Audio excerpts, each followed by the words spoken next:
अस्सलाम वालेकुम प्यारे बच्चों। आज हम सीखेंगे उंगलियों पर अदद बताना। एक बताओ उंगली पर एक बताओ। एक। दो बताओ उंगलियों पर दो बताओ। दो। तीन बताओ उंगलियों पर तीन बताओ। तीन। चार बताओ उंगलियों पर चार बताओ।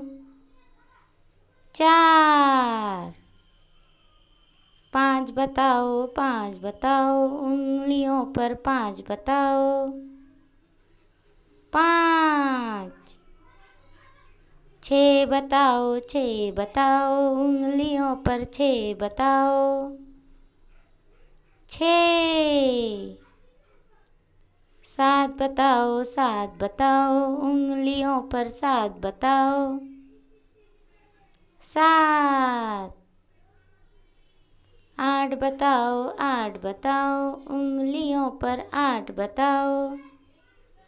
आठ।